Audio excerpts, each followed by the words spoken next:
what is it that you would do for free? If you weren't getting paid tomorrow, what is it that gives you so much energy and joy that you would do it for free? You would spend your days doing that.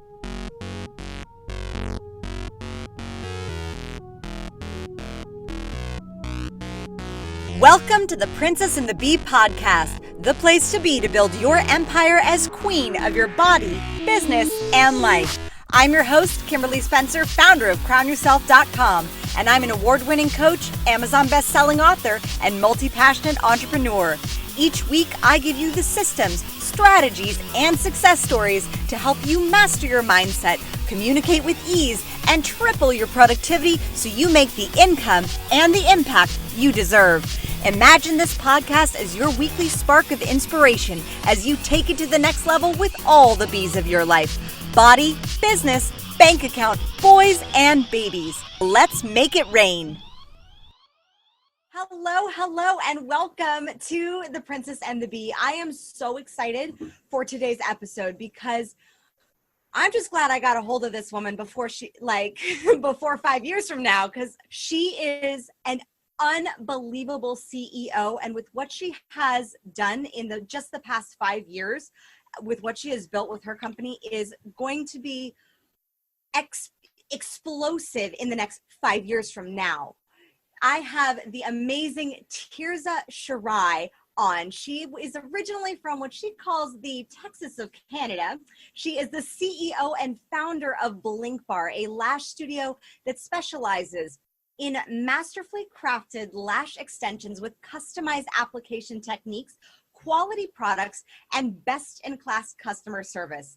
Tirzah started as a film director who wanted eyelashes for her actresses on camera that could accentuate their eyes and look natural even in their close-ups. She calls herself an accidental entrepreneur, having founded Blinkbar back in 2012 after seeing a need to be met in the lash industry, and she now has 5 locations in California, though I'm sure this is going to be worldwide. And right now her locations are in Calabasas, Hermosa Beach, Sherman Oaks, West Hollywood, and Santa Monica. And I am so excited for her. She has set the standard for lashes, becoming basically the Starbucks of eyelash extensions. She has successfully scaled and positioned Blinkbar as the leader in the lash industry due to their consistency, excellent branding, like her Instagram is on point, and smart business strategy. Tirzah, welcome to The Princess and the Bee. Wow, that's quite the intro. Thank you so much. I'm so honored and happy to be here. I'm so honored to have you here because where you started, and like a little bit of backstory about where Tirzah and I met. We actually met about 10 years ago in acting class at Playhouse West. So I knew her in her former life. So tell me a little bit how you got started in your field and how you merged from the Hollywood industry into being a CEO of a fast growing company. Yeah, absolutely. So I entered into Playhouse West, really wanting to learn how to work with actors in my directing career. And I like to say there's so many similarities between being a director and being an entrepreneur. And that doesn't mean someday I won't go back to directing. But, as a director / entrepreneur, you get to really execute this vision that doesn't exist anywhere in the world except inside your head. And you get to work with these amazing teams of people who are so much better at their area of expertise. And they all work together in a really collaborative way to help you execute this vision in your head. And there's something about it that I absolutely love. I like to consider that's my area of genius and what I was put here to do. And when it came to starting Blinkbar, I guess I just really saw a need that wasn't being met in the beauty industry. And, I had to make that, decision that we all have at one point in our lives where we kind of see the fork in the road and I can go left or I can go right. And I knew that if I didn't go down this path and start Blinkbar, that someone would. And, I got really excited and started down that path. And I mean, being a leader, like when you started it back in 2012, eyelash extensions were not like a thing. They were a luxury for women, but like now at a grocery store, I'll see women walking down the streets with eyelash extensions. Yeah, absolutely. So it's interesting. So we opened our first location in February of 2015. So it's even been less time. Yeah, we did have a pop-up before then where I kind of tested the concept, improved the concept. It's actually been a few short years. And yeah, at the time there was really, before Blinkbar started, my friends and I, kind of got on Google and did a search, and there was really only like 2 or 3 offerings, so-and-so's lashes, and it was like one person renting out a salon suite. And yeah, so I just really saw an opportunity for, like you said, the Starbucks of eyelashes, someone to really create a brand that women could trust. Now, I love the fact that you were quoted in a previous article as calling it the Starbucks of eyelashes. Why did you coin that phrase? It's a great question. I think that today it's even more relevant than it was, back in 2015 or 2014, because when Starbucks started, there was no shortage of coffee in the world, right? There was coffee on every corner. It was an offering. But what Starbucks did is they really gave us a brand that we could trust, right? We know that we can go in and get our, mocha latte in Paris and London and New York, and we're going to get that consistency and that brand that we can trust. And obviously that is what, we aim to do. We have 5 locations in LA, and we are, planning on expanding globally over the next 5 years. So what was your training how did your being a director really prepare you for your job? I know you touched on kind of that leading a team, but what was your training in to go into specifically eyelash extensions? Because it seems like a large leap. Were you self-studied? Did you teach yourself how to do eyelashes? Yeah, so it actually was very accidental. I was actually working on a project with Focus Features. We were greenlit, we were ready to go. And my best friend's a well-known actress, and she was in Europe, and she was working on a project. And I had tried eyelash extensions in LA, and I just couldn't get the quality and the consistency that I wanted. And to be really frank, I just looked awful. It was just these terrible artificial looking eyelashes. So when I went to visit her in Europe, she sent me to her. It was a guy who was doing it, her guy. And I thought, I don't want to be rude. She paid for it. She sent a driver to go have me get my eyelashes done. And I really, I love them. I mean, at the end of the day, I went and saw these eyelashes, and I still never thought that I was going to create a business. I just wanted to be able to get my eyelashes the way that they looked when I got them done in Europe. And so we had the script out to like Vanessa Redgrave or something, and she had months to get back to us. So when I came back to LA, I reached out to this individual, and I just, when I put my mind to something, I can be very stubborn. And I just, again, never thought I was going to start a business. I just flew out there and convinced him to teach me how to do what he was doing, so different than what was happening, in other eyelash shops. And, then I really found the process itself to be very meditative once I had the training. And I came back to LA, and he gave me this little kit, and I started practicing on my friends. And, instead of going to, a bar and having a glass of wine, we would just hang out at my place, and I would apply these eyelashes. And then that's when fate kind of took over. And on one hand, this film project that we were working on with Focus started to fall apart for turnaround reasons. And at the same time, my phone was ringing off the hook with my friends who I'd put these eyelashes on, and they're like, my nanny and my sister and my mom, and everyone wants these eyelashes. And so Blinkbar was born. Having gone from, if you've ever purchased false eyelashes, it's not the same experience as having lashes that last for, a good 3 to 4 weeks. So when you first had that application, did the lashes last the length of time that now Blinkbar's lashes last? Well, the very first time and second time I got them done, it was in LA. And I don't know, because I had them immediately removed. I really didn't like them. They felt very plasticky, and they felt heavy, and they felt itchy, and it was terrible. So, I mean, I guess they really didn't last because I immediately had them removed. Yeah.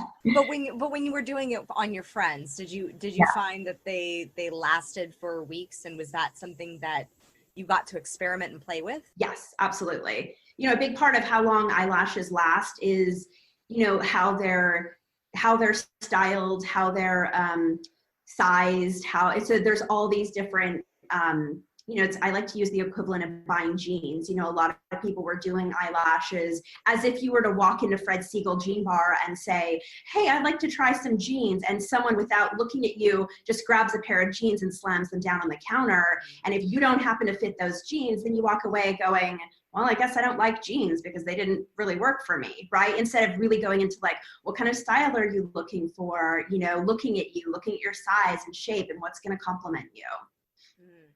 I love that because it brings that personalization to your customer service that is totally different than just, like you said, having a random pair of jeans thrown at you. Yes. So as a child, did you dream about becoming the CEO of a company one day, or were your dreams more in alignment with being a director?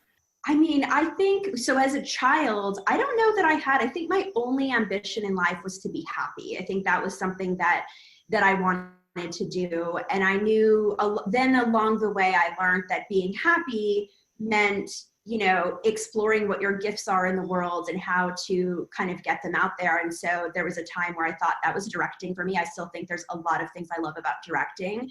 Although I will tell you that my grandmother, who had about 75 children, grandchildren, great-great-grandchildren, she was my grandmother.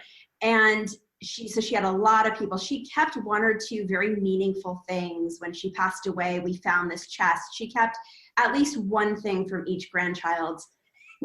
When we saw what she kept of mine, we laughed so hard, me and my siblings, because we saw it was this little, I was 4 years old or 5 years old, and I drew this picture for her, very elaborate. And on the side, it said, sold to Granny for 8 cents. So instead of, most children just give it to their grandmother. And I laughed because I thought, knowing my grandmother, I started at 10 cents and then she whittled me down to 8.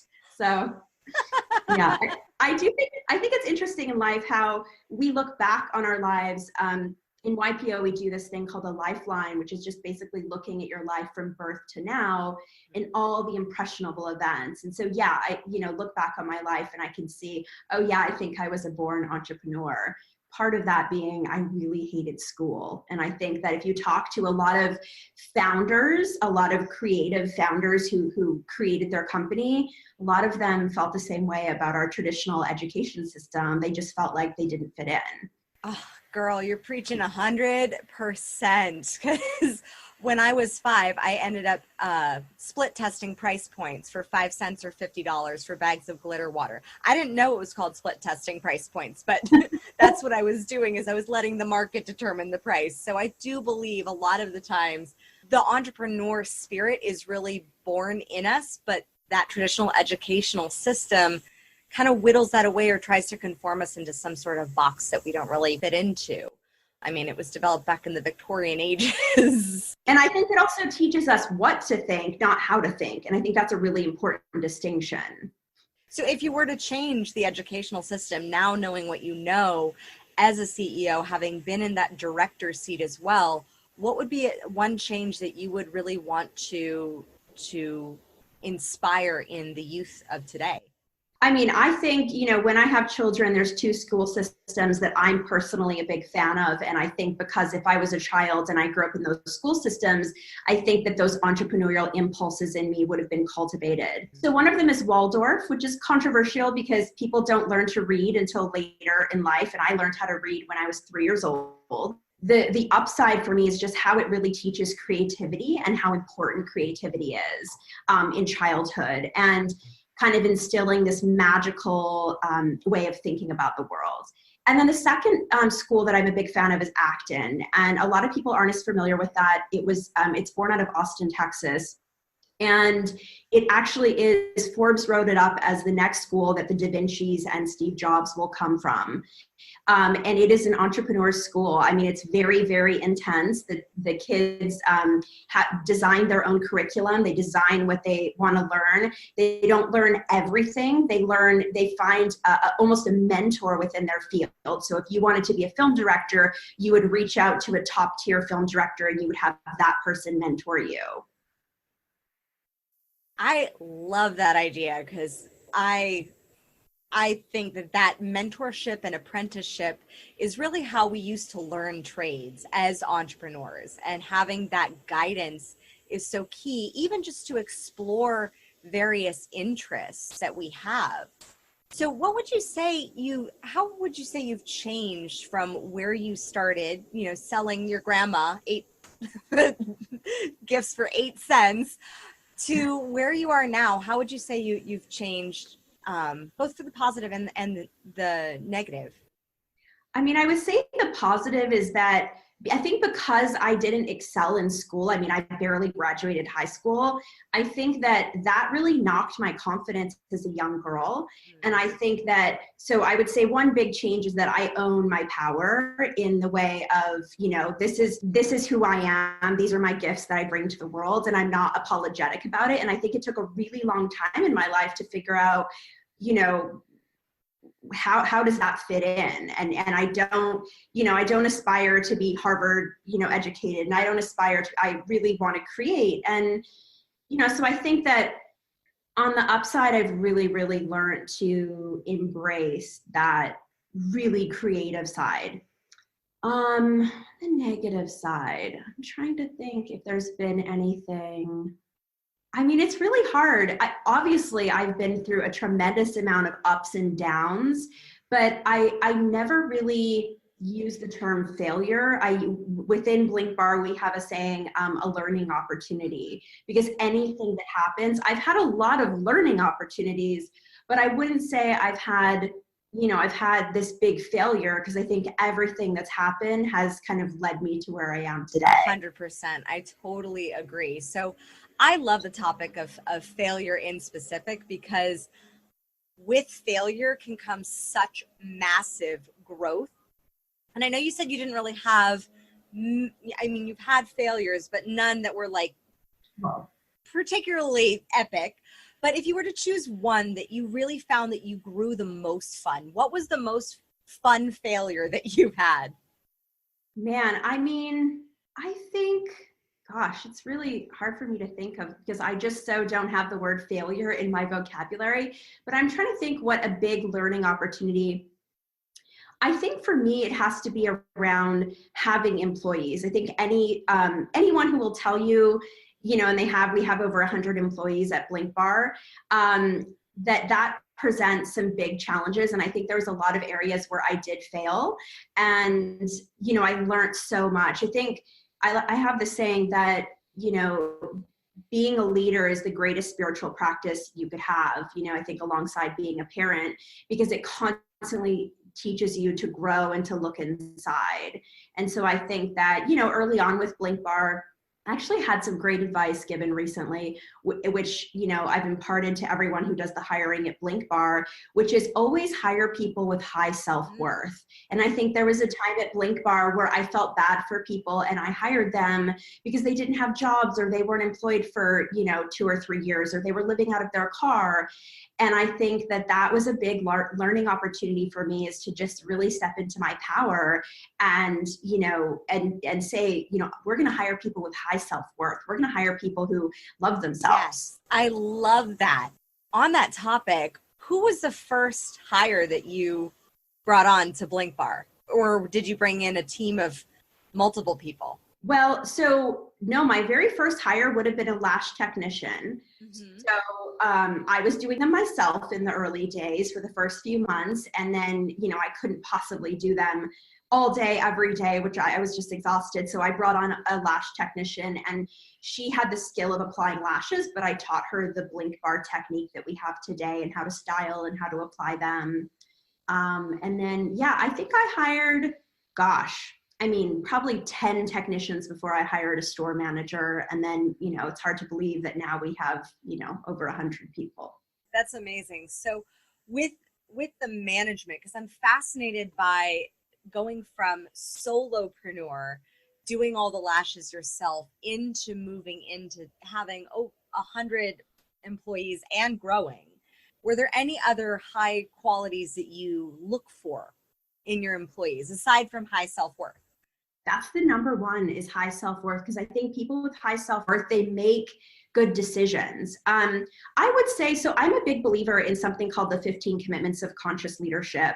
A little plug out to them. And in that, I'm a big believer in something called your zone of genius. So when I'm hiring people, I really make sure that what I'm hiring them for, whether it's HR or marketing, that's truly their area of genius. It's not their area of competence, which I think a lot of people confuse. And it's really, really important that you find people, whether it's someone who's checking people out at the front desk, it's a lash technician, that they are operating in their area of genius. I love that, because finding that entrepreneurial, I think a lot of times with a lot of the women in my audience, they struggle with harnessing what is that zone of genius versus what they're good at doing. They're very skilled at doing multiple things, but harnessing in on that one specific zone of genius. So as an employer, how do you discover what that zone of genius is within your employee? So we have a whole hiring system that we use, but how I would say I define it in my own life is, and I ask the other people, is what is it that you would do for free? If you weren't getting paid tomorrow, what is it that gives you so much energy and joy that you would do it for free? You would spend your days doing that. And, so that really is different than your competence, because your competence is something that people bring to you because they know you're good at it, but it's something that you would love to give to someone else. And if it's just your area of competence, you should. That's really how we've grown as a business. Is I got that advice early on. Everything that comes across your desk, your email, your text message, a task that comes up, ask yourself, who else could do this, right? Who else's area of genius does this belong in? And so my goal, is to spend 90 to 95% of my time in my area of genius. And so when I hire people, I really want to make sure that, we have a head of HR, shout out to Kristen, who HR is her area of genius. She's amazing at it. And she would literally do it for free. She loves working with people. She loves cultivating, people in leadership. And so I think if you surround yourself with people who are living in their genius, it's a really great recipe for success. So with your zone of genius, having moved from doing the detail work into CEO, which requires more of holding a grander vision for your company and for all the moving pieces without actually doing all the moving pieces, what would you say is the zone of genius of a CEO? I think that's really specific in the CEO to the individual CEO. I think some CEOs are very data driven, or they're very, I think there's just as many CEOs as there's that many areas of genius. So I think that it's really specific, and I think it's important that you know what your area of genius is as a CEO, and then you hire around what is your area of competence or incompetence, right? You make sure you really support yourself, whether it's your board members, your investors, your peers, your C-suite individuals, when you get to that point, really making sure that you know yourself and you know what your strengths are, and you're not trying to overcompensate by doing everything, because no one can do everything. No one's genius at everything. I totally agree. So how did you step into that role of moving from doing the detail work to your zone of genius is where you are now? Every moment I could hire someone or get something off my plate, I did. I mean, I lived in a 1-bedroom apartment until about a year and a half ago. So my priority was to put everything back into the company. And, we built a current today 30 million valued company in a few short years by just taking everything off my plate. The minute I could hire someone or bring someone on, or, another great thing is there's just people who are fractional, like a fractional CEO, a fractional CFO, people who can take, if you can't bring on a full-time employee, use Upwork, use, one of these places where you can bring someone on for 5 hours, 10 hours a week, get a virtual personal assistant, do anything so that you can spend your time in your genius. Oh, Tirzah, that just it literally, I could cheer so loudly for that, because that zone of genius, that is your power. So was there any specific event or moment where you realize that now you are in a place where you are operating fully and completely in your power and in your zone of genius? So I had an executive coach that I worked with that I think was very helpful in this, and it's something that your listeners could do at home. So he had me for a week. Every single thing that I spent my time doing, I made a list of it. And it fell into one of three categories. Either it got a check mark beside it or a plus sign because it brought me joy and I would do it, for free. I love this. Then something that got, just a little check mark would be something that was neutral. I didn't love doing it, but I didn't hate doing it, but I certainly would have no problem giving that to someone else. Mm-hmm. And then just things that got a minus sign. So things that drained my energy, I felt icky on the other side of that. I just didn't like doing it. And so I think that was, and then obviously he said, take everything that is not, in your area of genius and leverage it. Anything from from a little check mark or below. And I love that because I'm all about what can you eliminate, what can you delegate, and what can you automate. And one of the first things I tell my clients is like, really look at what you can eliminate first before you delegate it to somebody and pay somebody to do something that doesn't have to necessarily be done. Yeah, absolutely. So when you're now in this amazing position, owning a $30 million valued company as a CEO. How has being a woman actually helped you in your career? That's such a great question. And I think it's so funny because I never went into directing or being a female, founder, CEO, saying, that I was a woman and that I needed to somehow like overcompensate for that. I mean, I really went in just saying, I'm a woman. I don't, do anything with my ovaries. Like I don't direct with my ovaries. I don't read a balance sheet with my ovaries. And I just really expected the world to have the same response. So I walked into, this world very blindly, just saying, it doesn't matter if I'm a man or a woman, it just doesn't matter. And so of course, along the way, there's been times that I've been confronted with odd comments or odd behavior.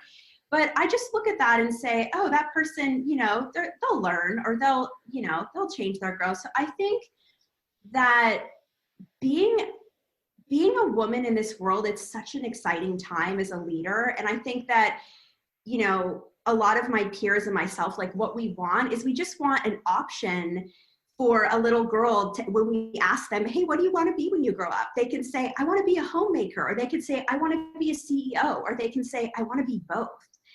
And we just want, them to have that option.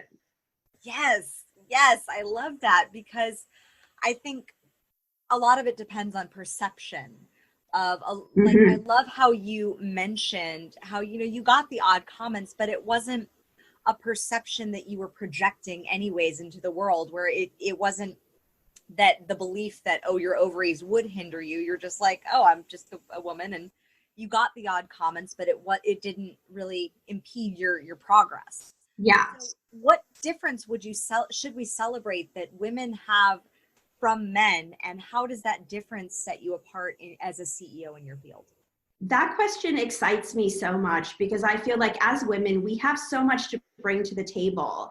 And I'm really not into women showing up as men, putting on power suits and trying to be the best man in the room. I'm really about women finding, our power in the world and how do we show up as leaders? What do we have to bring to the table? And I think, as we collectively explore what that is, I think one thing is collaboration. I think that women are naturally, and when I say woman, I mean actually feminine. I totally recognize that, men are not, men are not always, masculine and women are not always feminine, but I think feminine energy is very collaborative. And I think that it also seeks to uplift people and it seeks to make the world a better place and to give back. And so I think that those are things that we've been missing in boardrooms. I love that because I think that women not only bring that collective, that feminine energy, brings that collective collaboration, but it also brings a different level of empathy and compassion, like what you experienced in the beginning with hiring for people who didn't have self-worth. It can be projected in the wrong way, and for hiring people that didn't necessarily have that level of self-worth, but having that compassion in a way that drives humanity forward, where it's constantly paying it forward. I think women we have this is such a pivotal moment in history that I think is phenomenal to see the rise of the female CEO. What would be one quality that men in your industry could really learn, and how would you teach that quality of collaboration to a man? Well, I want to start by saying, like, I love men. You know, I consider myself an absolute feminist, but I love men. And I work with a lot of women because I'm in the beauty industry. But what I can say is that in raising capital, we're about to embark on our Series A, our first round of funding. And so in this venture capital VC world and private equity PE world, it is 99.9% men writing checks. And they all want to invest in beauty because they see the numbers and, you know, how beauty is just this, you know, huge, vast, wide open territory. And so I think that they need to get more women on their boards. They need to get more women writing checks, more women involved, because, you know, women know what women want to buy. And, you know, women have over 75% of the buying power in this country. So I think if I was to give advice to men, it's, you know, don't just ask, you know, your wife or your daughter's advice. Really involve these women in your day-to-day business. You know, I think within YPO, it's been interesting because the men will tell you that the more women they get into their group, the more they learn collectively from each other. So I just think, you know, invite women in as part of the conversation in your boards. I think that's a powerful next step for where we're going. In the beginning of, as you were growing this business and starting this business, that you started working with an executive coach. What were the benefits that you found from coaching that helped you grow your business exponentially? You know, I always joke, so his name was Tim, and I always say to him, gosh, you're the only executive coach that actually tries to have me do less, right? I really went into coaching thinking he's going to teach me how to do 300 more things in a day, right? And he said something to me, he said, you know, Tirzah, I would, if you were a bricklayer, right? Your sole job every day was just to lay bricks, then we could do that. But he would call a CEO a chief energy organizer, and that your job is to organize your energy and those around you. So I think really something I got out of coaching with him was to try to be more efficient and more present and more in touch with my emotions and more, you know, kind of alive and in the moment, as opposed to just powering through a day. And, you know, in that, I think that we show up in a more authentic way as women, as leaders, and it just makes us more effective leaders.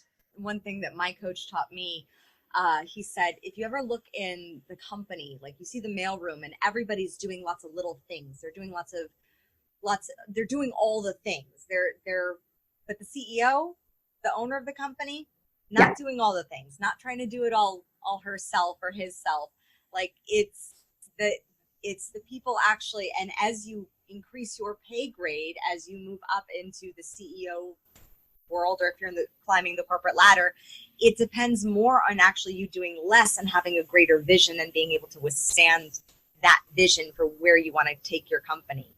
And I'm so excited that you're embarking on venture capital. I think it's going to be so massive for you. So what would you say is a major mission that you have for not only where you want Blinkbar to go, but where you want you to go as the leader of this mission for beauty and for women to feel beautiful in their skin in a natural way? Yeah, so we're actually launching a whole new kind of, we call it it's a campaign coming up in June and July. We'll be doing some more traditional forms of advertising. And it's really come from this really beautiful, authentic space within us, because we're, 99.9% women who work together. And something that's important to me as the leader is, to reflect on the messages that we've gotten as women since we're born. And, most of that was created by people who were trying to make money. A lot of them were, men.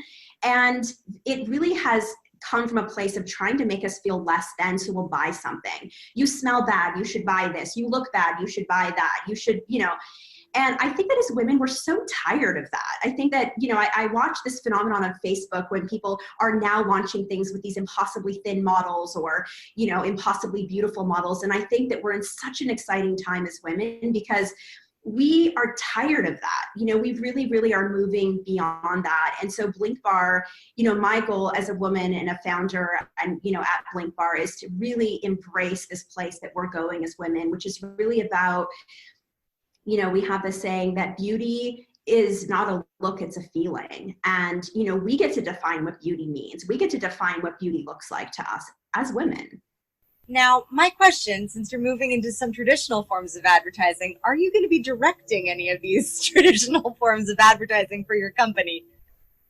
I mean, yes and no. I won't be the one holding the camera, not that the director is the one holding the camera, but I do directing every day as far as, yes, I will be directly involved with our original photography, with our models, the selection of the models, our voice, our story. I mean, the things I love about filmmaking, the story, the images are the same things I love about, being an entrepreneur.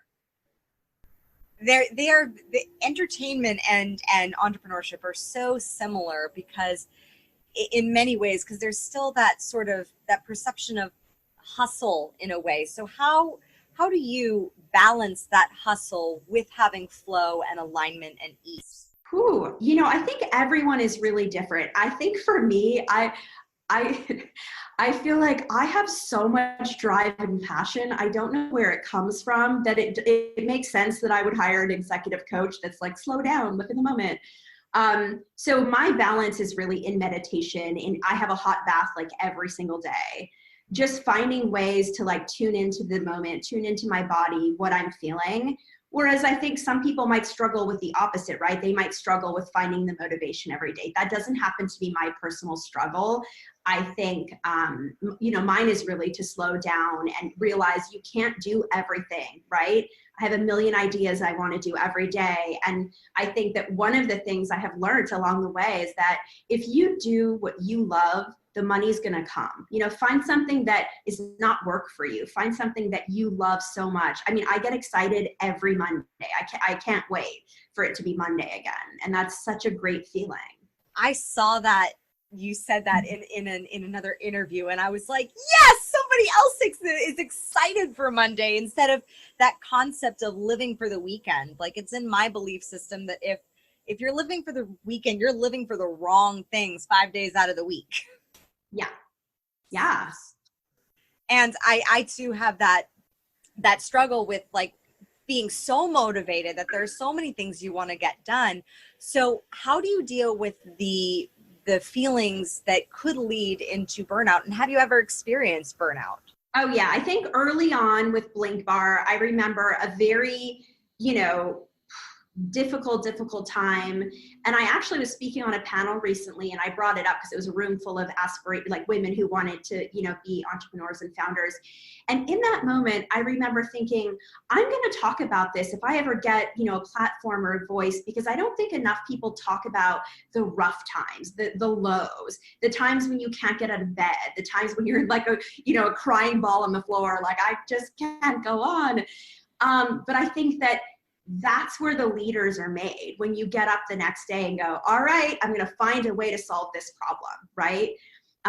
So I would say that early on in Blinkbar, I really burnt out. I was working 18-hour days, and that's when I found this book, The 15 Commitments of Conscious Leadership. And I remember there's these two stories in the beginning, and I just remember reading it and having tears streaming down my face because I realized that there was another way. And that was back towards the end of 2015. And I think ever since then, I've really changed the way, like, burnout doesn't exist for me, because on the other side of that, I realized that I'm more effective working 6 hours a day, really efficiently. And I think when you become a master of managing your time and your commitments, it's a game changer. And we will link to that book in the show notes, because that book, having been so transformational, I want to read that one. I haven't read that one yet, because I'm all about really focusing on those top key priorities. So what would you say as a leader is your number one priority on a daily basis? Well, so I run on something called Traction, which I highly, highly recommend. So every morning we have a morning huddle with our key executives. And then, so I have KPIs and rocks. So KPIs are ongoing measurements that, you have, that we report on every month. So I think that's really helpful if you can get your KPIs and rocks, even if you're a one-person company or you have one person you work with, starting with your mission and your values and why you're there and your BHOG of your big, hairy, audacious goal, whatever you call it. And then you look what will move the needle on that every single day. And I think it's so easy, even for me today, it's so easy. I have a million things flying at me to not prioritize working on my KPIs and rocks. And that's why we do our morning huddle. And that's why we all get on the same page and we all redirect. Actually, Stephen Covey has this great, you could find it on YouTube, example, old school, but he basically has this woman with a fishbowl. And he has a whole bunch of sand and these huge rocks to put into this fishbowl. And he says, go ahead, put it in. Of course, she puts the sand in first and tries to jam the rocks in, and they don't fit. So then she does it in reverse and puts the rocks in. And then magically all the sand kind of falls in and everything fits in the fishbowl. And I think that that's such a beautiful analogy for prioritizing your day. Make sure you hit those rocks and the sand will find its way in there. So what, on a personal level, what are your sort of rocks that you set up as daily practices or rocks that allow you to let the sand settle? Yeah, in my personal life, I love cooking. So I try to make at least like 3 hot meals a day at home, whether I have friends over or not. Meditation has been a big part of my life for over a decade. So I try to get in both of my daily meditations. And then I love just to be active in my body. So I love Kundalini yoga in particular. And I also love CrossFit. So a really big mix. That's a nice mix to do. So have you noticed a correlation between your body and your business? Because one thing I always point out is that your unconscious mind runs your body, and that's where all our programming for our business and our relationships and our body goes. So have you noticed there to be any parallels between your body and your business? Oh, I mean, absolutely. I feel like, so I've been doing acupuncture, and I do a form of acupuncture with a practitioner. It's called classical acupuncture. So it's very spiritual based and very much in line with what you're saying about how the mind and the body interact. And it honestly amazes me how intelligent our bodies are and where they hold stress or how they hold stress, or, if we get headaches on a regular basis or we get stomach aches, how that's directly correlated to maybe things that we're repressing or things that are causing us anxiety, or what I like to call incompletions, like conversations that we need to have. So yeah, I think our bodies are so, so intelligent. So what parallels have you found? Like, if you were to give a specific example, like say for anxiety or for like a shoulder pain. Yeah, it's so weird you say shoulder pain, because mine actually happens in my wrist, but I would say that I get, for some reason, a lot of nausea, and it comes, like, I've noticed that is, when I get really overwhelmed, I will get nausea, and then I'll go in for acupuncture and we'll kind of clear it. And, for whatever reason, that's where kind of my stress and anxiety live. I know other people where it's, they get headaches, or that happens to live, in their head. So I think getting to know, oh, hey, like this is what's coming up for me. I must be feeling, I feel like this is the weight of the world on my shoulders. I need to have some bone broth or whatever it is that you do. Self-care, I think, is extremely important. Has your own self-care been enhanced since growing your company? 100%. Actually, my best friend and I were having a conversation, and she was saying, man, you never used to go for 2-hour massages. And I think that, it's like I can say the chief energy organizer, as the chief energy organizer of my own life, the CEO of my own life, you have to take care of that. And you have to know, I literally keep a note on my phone in my kitchen of what can I do that brings me joy, at the simplest things, right? From just taking 5 minutes to visualize, to cooking a meal, to all these different things.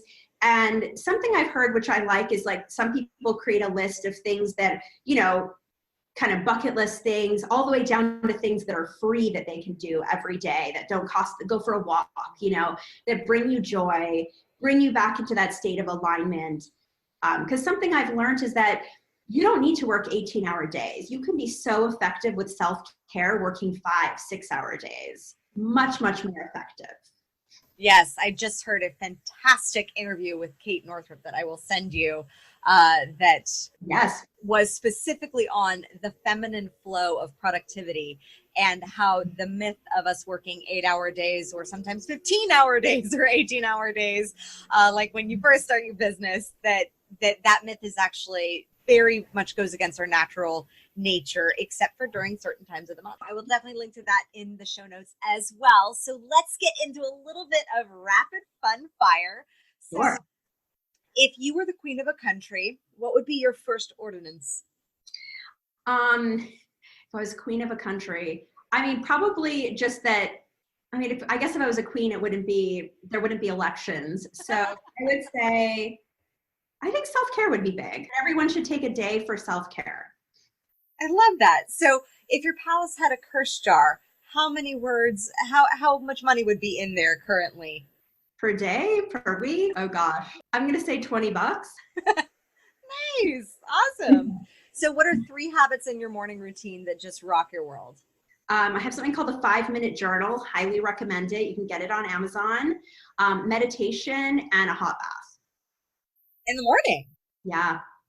Awesome. And what are your 3 ways to de-stress or declutter your mind from the day at night? I would say I tidy up my house before I go to bed, put all my clothes away, dishes, all of that. I do the other part of my 5-minute journal, which is the PM part. And then, I will usually do some journaling or sometimes a second hot bath or my first one of the day. I'm a big fan of the hot baths. I love that. And lastly, how do you crown yourself?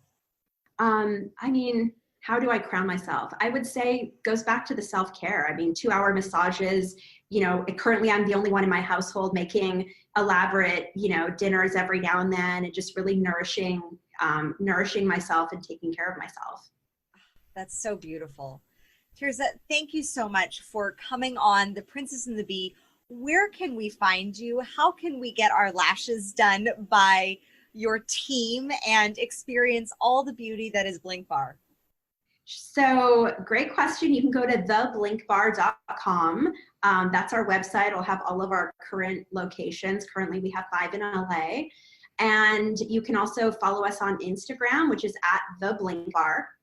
Awesome. Be sure to go follow the Blinkbar. Their Instagram is it's on point. It is so beautifully it's masterfully structured. It's gorgeous to look at, and it's incredibly inspirational, and it's lashes. So thank you so much for listening. And as always, my fellow empire builders, own your throne, mind your business, and make it rain. Thank you so much for tuning in today. If what you heard resonated with you, be sure to subscribe and share your breakthroughs and ahas with me by leaving a review on iTunes so I can keep the magic flowing your way. And if you aren't already following us on social media, come experience the extra inspiration and queenly convos on Instagram @CrownYourselfNow or visit our website at crownyourself.com. I am so excited to connect with you in the next episode.